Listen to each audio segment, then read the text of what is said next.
You are listening to the Willpower Podcast. Welcome to the show. I am Will Holdren, and I talk with some of the most influential CEOs, entrepreneurial leaders, and thought leaders to try and reveal the secrets that has led to their success. I believe that with the right knowledge and mindset, you can do anything you set your mind to.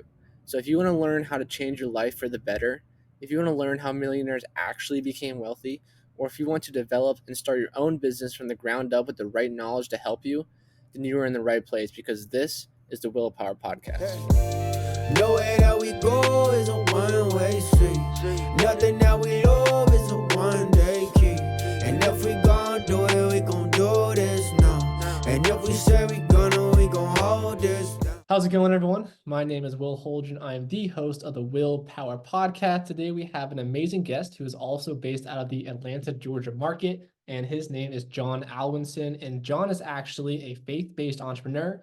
He recently published his book called Relentless Sales back of December last year. And in that book, he helps people redefine success in the sales arena. And he also has 15 years of sales experience, which is incredible. On top of that, he's won amazing awards such as Rookie of the Year and other awards on top of that. So he's doing a lot of incredible things, and I'm super pumped to have him on here today. So Jon, first and foremost, thank you so much for joining me today. Yeah, Will, excited to be here. Thanks for having me. My pleasure. I've been researching you, seeing a lot about what you're doing, your book. I love what you're all about and your whole social media presence. And so starting out, I want to ask you a question that I pretty much ask all my guests, but what makes you want to take time out of your busy day to hop on podcasts like these to help share your story?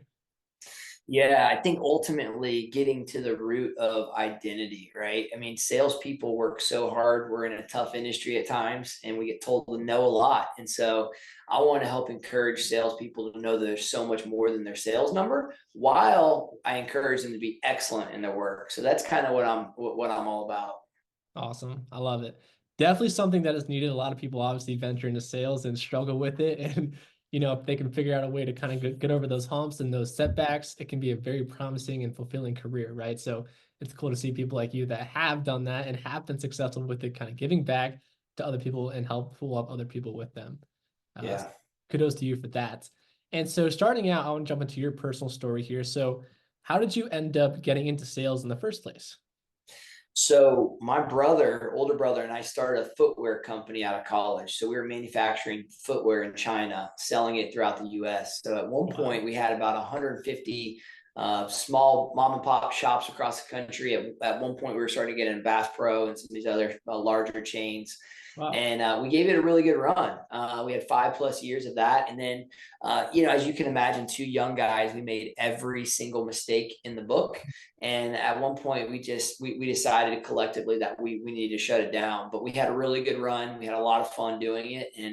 And then after shutting down the company is when I saw these guys walk around in these scrubs, and I'm like, what are these guys doing that are walking in the hospitals? And started my journey in medical device. Okay. Wow. And so before we jump into medical advice, so you said you did go to college, which is pretty cool. And then out of college, you started your own business, right? So it kind of took a different path there. So what was your major in college? It was business management. Okay. Awesome. And your first thing out of college was starting the business? Yeah. Man, how did you feel about that? That's got to be stressful, right? I mean, coming out of college, your first kind of gig in business is going on your own, venturing on your own. Yes, it was tough. And so much so that we were investing everything back in the company, as all entrepreneurs, smart ones do. And I was working 2 evening jobs. So I was working, call it 7 to 5, 7 to 6, the entrepreneur gig. And then in the evenings working at a restaurant or a gym to just, keep food on the table. Yeah, I love that. And it's such a cool perspective too, because I've met a lot of entrepreneurs that kind of dropped out of college. Don't really love the whole idea of college, just go right into business. But in my opinion, I also graduated college last year. And so it's kind of cool to see your story also going through that college process and then jumping into business, because college to me is a really great way to learn your independence and see how you can handle yourself when you first get away from your family. And you still have plenty of time to start your business after that, right? Just like what you're talking about and what you did in your story. So Totally. Yeah.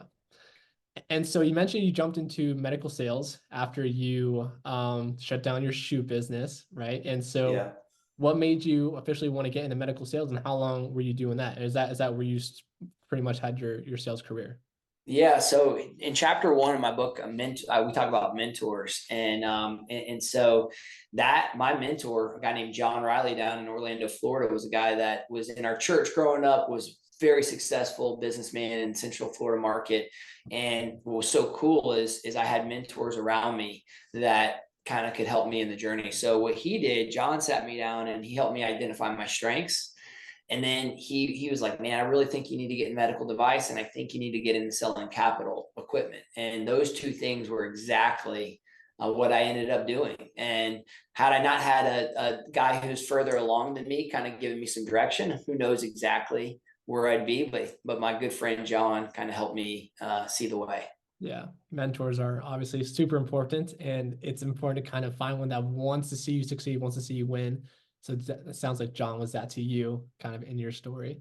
So medical sales, obviously. So what company did you join for that? Or was that something you kind of like independent doing that, or did you join a company and do sales in that company?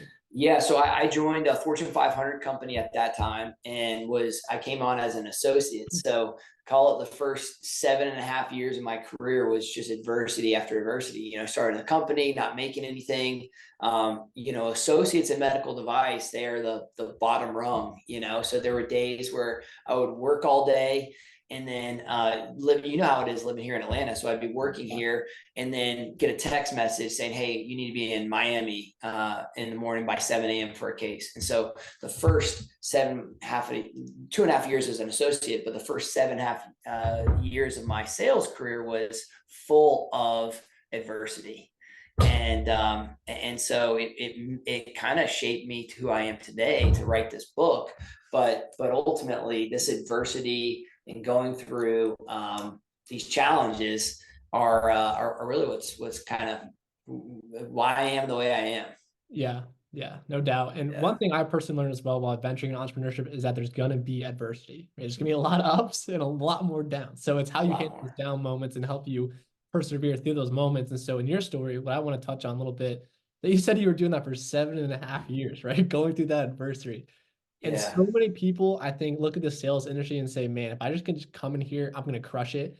And then give me a couple of years, I'll be sitting on a beach with a lot of residual income coming in and I'm good for life, right? And it's just is not the case, right? That is such a false narrative. So how did you stay persistent and motivated during those 7.5 years, even when it sucked, like at times, right? Like a lot of the times, like how did you stay motivated and kind of push through those down moments? Yeah, I think I have a great family, so a great base, and then my faith as well. So I'd say family, my wife Sandra, are the base that I have. Foundation and faith have been key pillars that's kind of kept me grounded and rooted.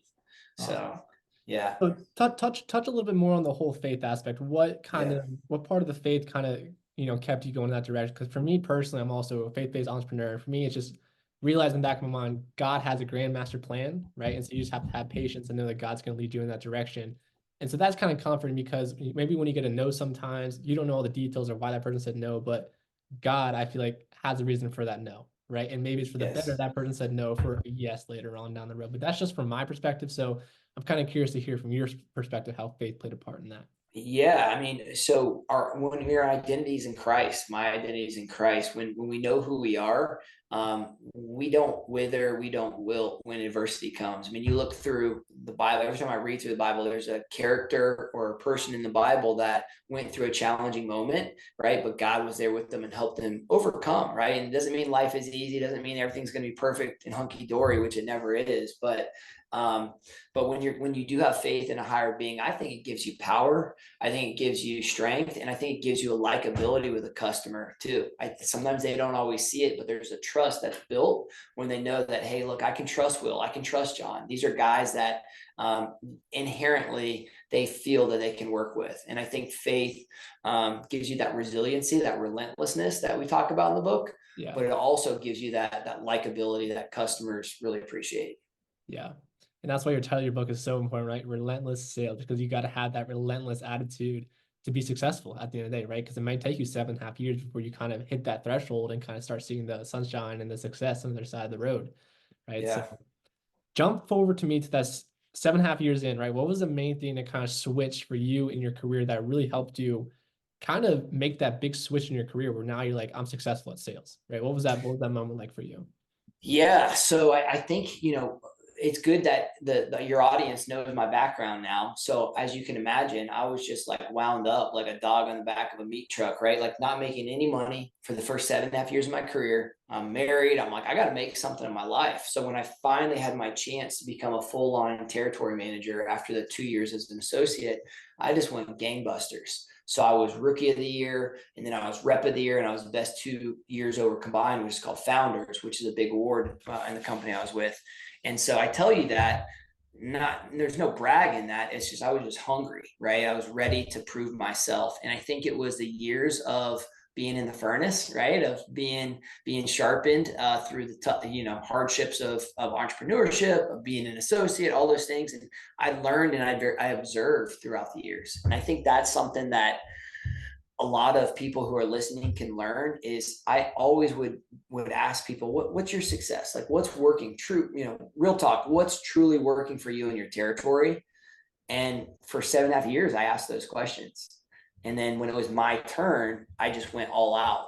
And that's actually the chapter of chapter 3 in my book, Go All Out, because I think when you get your chance to finally prove yourself, you really have to put in that work. Yeah. Yeah. And not many people actually reach that level ever, right? In their life where they go all out or feel that all out kind of sense of themselves. So like I said, I think that's super, super crucial to having that, that level of success and kind of reaching that next threshold of your business and your sales career. So jumping into that, because obviously you have your book, Relentless Sales, you understand the whole sales concept and what people struggle with. So a lot of people come into sales, right? But they don't really want to go through that 7.5 years of struggling, right? So why do most salespeople struggle? And what are the main issues that these salespeople have, and how can they start avoiding these issues so they can success quicker? Man, I think, again, the subtitle of my book is Skills, Mentality, and Faith. So I just keep coming back to these 3 things: skills, mentality, mental strength, and faith. And so on the skill side, a lot of people don't have good systems in place for their career. So we talk about owning the morning routine in some of my chapters. We talk about the mental discipline that's needed. But I think more importantly, the foundations of sales are the same, whether you sell a $500,000 piece of equipment or a $5 piece of equipment, and learning a really effective sales process. We talk about that in chapter 6 of my book. I actually give, I think, the best sales process that's out there from my good friend, Todd Zog. And I share that with the audience because I really think if you have that foundation, you can do anything across the sales game. But you do need to know the skills. You do need to know how to approach a customer. You do need to know how to pre-call plan. All those important things, I think, are so critical. And the skills are the skills, or the skills are the skills, if that makes sense. Yeah, no doubt. And so touching a little bit more, what is your sales process like? Like A to Z, like you got a lead coming in here, you want to go in and close them. What's that sales process look like for you? Love it. So if you and I are sitting down, I would bullet point right in front of you, right? And I think any good salesperson can quickly bullet point their sales process and then elaborate, gives you room to be flexible. So the sales process that we talk about in the book is prepare. So pre-call planning, making sure you take time to really look at the website, study everything you can about that customer before you meet them. And a lot of people say they do this. Most people don't. They want to watch Sunday Night Football. They want to watch Netflix. They want to scroll on Instagram. But a lot of people won't spend that 30 minutes. That can be that game changer for them. Yeah. So number 1, pre-call plan. Number 2 is approaching the customer with rapport. And we talk about that as well, the story of Big Jim in the book. But when we approach our customers with rapport and get to know them with a warm smile and treat them like, greet them and treat them like a friend, a long lost friend, that is a great way to initially connect with your customer. So the sales process is pre-call plan, approach the customer with rapport, identify pain. Nothing happens in sales if you don't identify any pain. No matter how great the relationship is, if they don't have any pain, your service, solution, product won't be a good fit, right? They don't need you as much as they like you. Identify pain is the 3rd step. Demonstrate value. And a lot of times I talk about it, the nuance there is a lot of times we just want to give the solution, but we should really be understanding the pain for a longer, couple layers deeper before we just give them the solution. Gotcha. Demonstrate value, advance, close, follow up. So that's essentially the easy step of sales process. And really it's not rocket science. It's easy. but something that I'm really passionate about on my side. Yeah, and I'm definitely interested to learn more about that in your book as well. And one of the things that I've learned is that relationships matter, right? And so you can't go to Yeah. someone and ask them to buy maybe on the first call, first whatever, right? Because that's basically going up to someone and asking her to marry you on the first date, right? So it just doesn't work out that way. And I know a lot of people have heard that, that saying before, but you got to find a way to kind of nurture that relationship and find the right time to do that, right? So I'm kind of curious for you, how long does like a normal sales cycle work for you before you actually found yourself closing most people that you're talking with? Well, I've sold a lot of a variety of different products in med device, right? I've sold, $500,000 pieces of equipment. I've sold, $5 pieces of equipment, right? And so I think the key is, obviously what you sell, there's a different life cycle, right? If you're selling to a hospital system, they're going to have a capital budget, right? And if you're not within that budget, unless there's so much pain that they need it right there on the spot, most likely they're not going to be able to have a short sales cycle. So it really depends on what you sell. But I would say the more consumable products are anywhere from, call it 30 days on the low end to call it like 90 days, on the higher end. And it can range depending on what you're doing. Capital can be, 12 to 24 months at times. Gotcha. I love that. Yeah. So like I said, it doesn't take the first week. It takes a couple months. I mean, that's why you got to start early. So you got to get a pipeline coming in, close Mm-hmm. one, and then wait a couple of days, close another one, right? But you got to start it now so they can kind of start trickling in on a better flow going forward. And another thing I want to talk to you about, because obviously you've done so much with sales and have been super successful with that. What is your kind of flow work like on your first conversation with that potential client? Like, do you have a go-to thing where you're trying to get this, trying to get this, trying to get this, or how does that process work for you? Like on that very first conversation, you're talking to that potential customer. Yeah, I think the number one call meeting in person, hopefully it's in person for most people, but if it's not in person, that first interaction should really be, hey, I appreciate the opportunity here. Before we talk about us, our solution, really want to know more about you. What's important to you? And I think simplifying that, if you get nothing out of the meeting other than knowing exactly what's important to your customer, you've won that first meeting. So really at the end of the day, sales is more about helping. It can get misconstrued and taken out of context. And I think it's glorified on Instagram and all these other things. It's not that. Sales is serving, sales is helping. And if you put the customer first, make that the essence of meeting number one. That should, you should be able to talk about your product, solution, service towards the end of that meeting, but up front, what's important to them. Right. Like you said, that's so crucial. How can I help you? Right. And then follow back up with them. And so after the initial meeting, what does your follow-up process look like for a client eventually? Do you have a CRM too, where you keep track like birthdays, all that kind of stuff, or what's that process look like for you? Yeah, so we do with the organization I work for now. We have a sales process, or we have a CRM, which is the most popular one on the market right now. But we also have, what I encourage my reps to do is have zone territories. And what I do with that is I have a free download on my website, jonalwinson.com. But geographically zone your territories and have everything on there from customer name to number. And it's really kind of a glorified CRM. So you don't get distracted when you look at your phone. So I have paper in my hand at all times. It's in the driver's front passenger seat of my car with all my customers and all their information. And I also have the electronic version, like the CRM. But I also think that the more nuanced things, like you talked about birthdays, etc., I keep that in the notes app on my phone. And so if I'm going into an account and I remember Susie at the front desk she loves cats, I'm going to say, what's up, Susie? Good to see you again. How are the cats? Last time we talked about, I'll put those more personalized notes in the notes app on my phone. Yeah, that's interesting. Because, obviously if you can remember small things like that, that's how you kind of level up that relationship, right? Even just, I think, remembering their name, because anyone's favorite word in the dictionary is their own name. So if you can remember someone's name after meeting them once or twice, I think that's a huge bolster, right? So yeah, a lot of people struggle with that even. So it's just kind of focusing on those little things. And I think that also, can help the relationship. I totally agree. Yeah, no doubt. So I want to jump more into your book a little bit here. And so obviously you've had a crazy successful sales career, but what really motivated you and drove you to kind of publish the book, Relentless Sales? Yeah, I think for years I wanted to write a book. My dad's an author as well, but it got to a point where I was people were always like, write your playbook, your personal playbook down. I heard a Dabo Sweeney talk one time where when he was, before he became the head coach for Clemson football, he had the offense, defense, how he would handle every aspect of a team when he became a future coach. And so for me, I just started writing my notes down. And those notes turned into Word, right, on a Word document. And that Word document turned into, really, as I was learning the game of sales, my personal playbook. And then a friend of mine, Joe, came alongside me and was like, dude, you need to just tell yourself you're writing a book.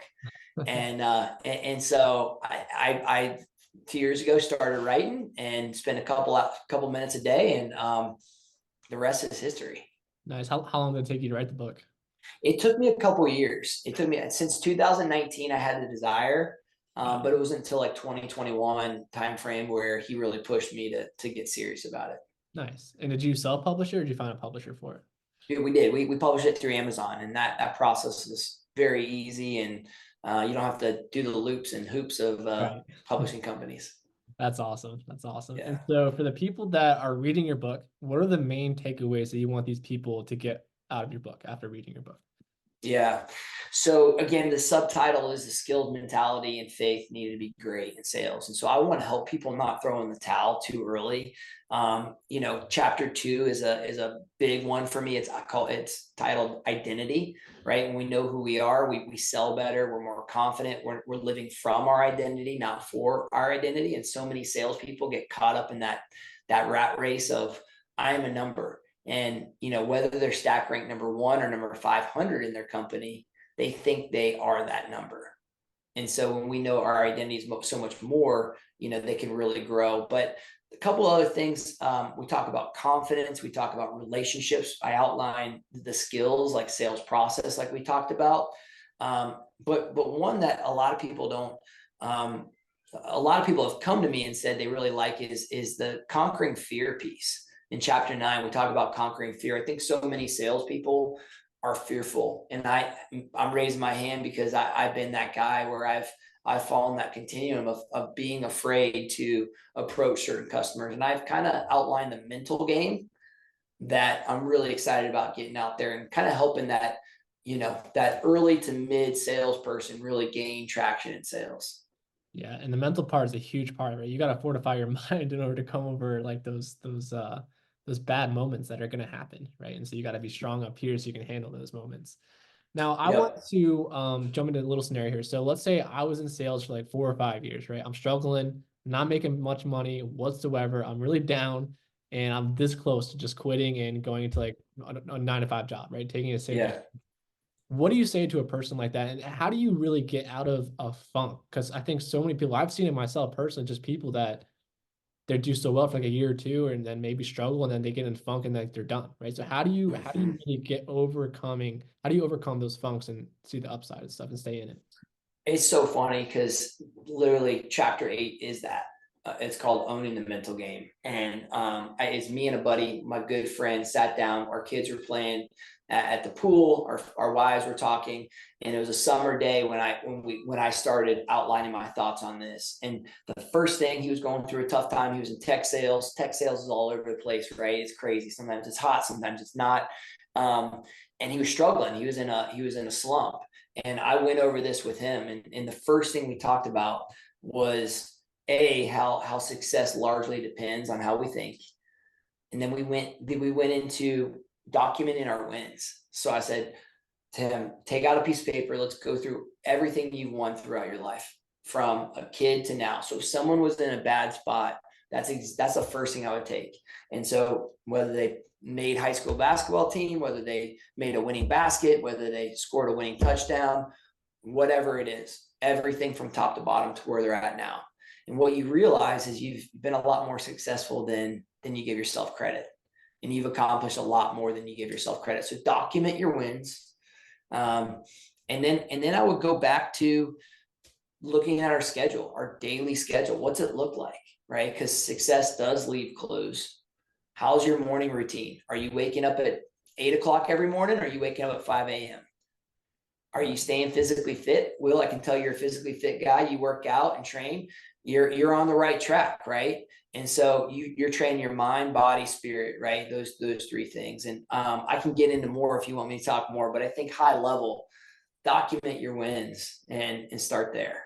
Yeah, I love that. I think it's kind of all going back to the positive affirmations, right? Just seeing really how much you have done in the past, because it's really easy to get caught up in the little things and see things, small picture where you're at right now, and take the blinders off. You can really see how fortunate you are to kind of be in the situation you are at right now, right? So that's a big difference. Exactly. I mean, for those people, especially when they are in that slump, like how do you know when it's time to switch up your routine, like your habits, like what you're doing, like how you're getting leads, how you're talking to leads? How do you know when it's time to really switch this up and try something else, right? Is there like a moment for you that you're like, all right, I'm done with this, doing this way, and I'm trying something else? Or how do people know when to do that? Man, great question. I appreciate that. It's something I talk about with my team. I have 10 people on my team right now. And so, we're constantly going through, and when I see patterns, like they're like, hey, I emailed and then I emailed and then I emailed. I'm like, cool. What else have you done? Right. Yeah. And a lot of times, we're not it's the definition of sanity is doing the same thing over and over again and expecting different results. So as salespeople, we need to be very creative and understand if it truly is something we need to punt for now and come back to. Or if we're just going about the process the wrong way. And so whether it's how we're approaching it, and then the other question is who in the organization are we calling on the right call point? Are we calling high enough in the hierarchy of that organization, or are we fearful, right? And are we getting blocked at a lower level person? And so it really depends, but I do try to stay creative in our approach, because you can wear out a customer pretty quick if you're doing the same thing over. Like if you're emailing them the same request 3-4 times, you got to try something new. Yeah. You got to be able to pivot and just adjust a little bit, right? Totally. Yeah. And so before we're on time, I just got a couple more questions for you. But, looking at your future, everything you've done so far, what are some main goals that you hope to get accomplished here in the next couple of years? Yeah. So our goal this year as a team and me personally is just committing to excellence. So right now I'm just trying to be as excellent as I can in my role. So my team, they're my customers, right? In addition to our customers. And so serving them, making sure I'm a great manager to them, being available to them. Those are the things that are most important to me right now. And, I'm a competitor, super competitive. And every year that we suit up in sales, we want to win, be the region of the year. And so that's our goal this year, is to be the region of the year. We want to win. And our eyes are on that. So getting what I call a championship.